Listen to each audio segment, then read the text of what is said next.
बिहार की कई पार्टियां उत्तर प्रदेश में चुनाव लड़ने वाली है और भाग आजमाने वाली है कि क्या कुछ होगा, वो तमाम बातें हम सुनाएंगे। इससे पहले बता देते हैं कि आप देख रहे हैं झकास भारत। मेरा नाम हुआ रविकांत और इस चैनल को सब्सक्राइब नहीं किए होंगे तो कर लीजिएगा ताकि बिहार पॉलिटिकल अपडेट्स आप तक लगातार जाता रहे। अब मैं आता हूँ बिहार की तमाम खबरों को लेकर। तो जीतन राम मांझी ने फिर से दलितों की बात को लेकर आवाज उठाई है और मद्रास हाईकोर्ट को के कटिंग को लेकर, पेपर कटिंग और तमाम जो वह पिछले जो बयान दिए हैं, जीतन राम मांझी ने फिर से कहा है कि अभी हमने गुस्से का इजहार नहीं किया है और अभी तमाम बातें वह कह रहे थे कि जो दलितों के साथ जो अन्याय हो रहा है और अनुसूचित जाति जनजाति के साथ जो ऊंची जाति ब्राह्मणवाद के ओर से तमाम चीज़ें प्रताड़ित की जाती है और उनके सामने सम्मान नहीं दिया जाता है उनके द्वारा, ये तमाम बातें फिर से जीतन राम मांझी ने पहले जनवरी को तो कुछ नहीं कहे, 1 जनवरी 2022 को, 1 जनवरी को, मगर जैसे ही एक दिन बीता 2022 तो ये बातें आई और 2021 में जीतन राम मांझी की बयान काफ़ी सुर्खियों में रहा। और 2022 में ही शुरू से ही, अगर 1 जनवरी को छोड़ दे तो आज 2 जनवरी है, और तो 2 जनवरी से ही वो लगातार जिस प्रकार से हमलावर हुए हैं और जिस प्रकार से फिर से सुर्खियों में रहने वाले हैं, वह संकेत दे दिए हैं कि हम इसी प्रकार से बोलते रहेंगे और ब्राह्मणवाद को लेकर तमाम बातें वह करते रहेंगे। मगर उससे पहले एक और बातें हैं। यूपी इलेक्शन से पहले चिराग पासवान और मुकेश सहनी तो वहां लड़ने ही वाले हैं, मगर एक जो बातें हैं कि बिहार में नगर निगम और नगर परिषद के द्वारा जो नियमावली तैयार की गई है कि कहीं पर भी मकान बने उसके लिए स्वीकृति लेनी पड़ती है, मगर क्या उसका पालन हो पाता है? नगर निगम के द्वारा जब कहा जाता है तो फिर एसडीओ और डीएम साहब कितना इन बातों को सुनते हैं। ऐसे ही एक मामला आया है गोपालगंज का, जैसे कि आप स्क्रीन के तस्वीरों पर से देख रहे होंगे, और यह मामला है बंजारी रोड गोपालगंज का। नाम है गंगा दयाल और उनके पिता का नाम है स्वर्गीय मुनर यादव। यानी कि ये विकास जी के वहाँ की तरफ से नगर परिषद के द्वारा भेजा गया है, बिना नक्शा स्वीकृति कराए मकान का निर्माण कार्य कराया जा रहा है। और भी ऐसे कई जगह हैं जहां से खबरें आती है।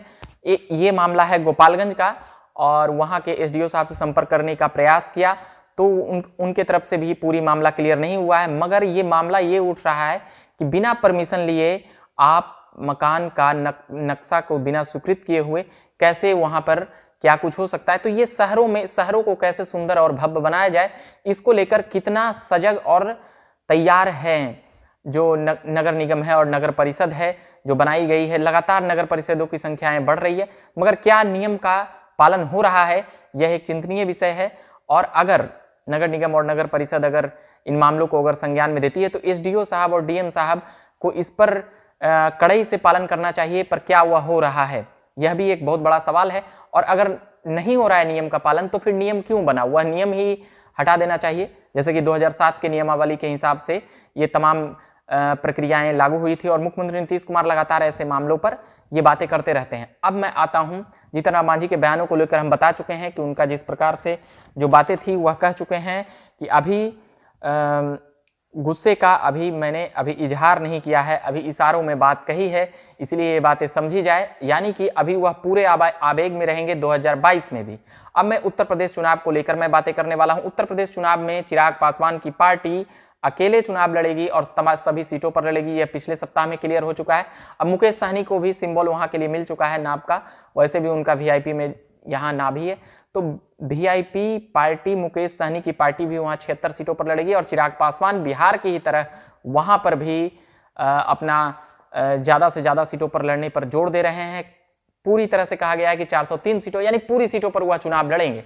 अब देखना यह है कि क्या कुछ होता है उत्तर प्रदेश में बिहार की पार्टियों जो चुनाव लड़ने जा रही हैं उनका क्या हाल होता है या क्या परफॉर्मेंस रहता है, वो तमाम खबरें और बातें रहेगी। फिलहाल और एक बातें हैं, जदयू के प्रवक्ता ने तेजस्वी के ऊपर आरोप लगाया था कि झारखंड के शिक्षा मंत्री बनने के बाद भी और इतने उम्र बीत जाने के बाद भी अपनी पढ़ाई बाद में पूरी की, उसी प्रकार से तेजस्वी यादव भी अपनी पढ़ाई को आगे बढ़ा सकते हैं। इसका जवाब दिए हैं आरजेडी के श्याम रजक। जदयू के नीरज कुमार लगातार हमलावर रहते हैं लालू प्रसाद और लालू प्रसाद के परिवार के ऊपर, तो इसका जवाब श्याम रजक दिए हैं कि एक बाचाल व्यक्ति रख चुके हैं नीतीश कुमार और जदयू पार्टी में एक बाचाल हैं, यानी कि वो साफ इशारा कर रहे थे नीरज कुमार की ओर, और बाचाल बताया है नीरज कुमार को, और साथ ही कहे इतनी ही शिक्षा की फिक्र है तो बिहार में शिक्षक बहाली की प्रक्रियाएं पूरी कर लीजिए, और इतने सीटें 3.5 लाख सीटें क्यों खाली है, यानी कि शिक्षक बहाली को लेकर ही उल्टे श्याम रजक ने घेरा है, जो पूर्व मंत्री रहे हैं बिहार सरकार में दशकों तक। और अभी के लिए मैं इतना ही कहूंगा कि मेरा नाम हुआ रविकांत, और चैनल को सब्सक्राइब नहीं किए तो कर लीजिएगा। इसी तरह से मैं खबरें लेकर आता रहूंगा। हम उम्मीद करते हैं कि आप चैनल को सब्सक्राइब करें और फेसबुक पेज को भी लाइक करें, और ट्विटर और इंस्टाग्राम पर भी जाएं, खबरें वहां पर भी है। धन्यवाद।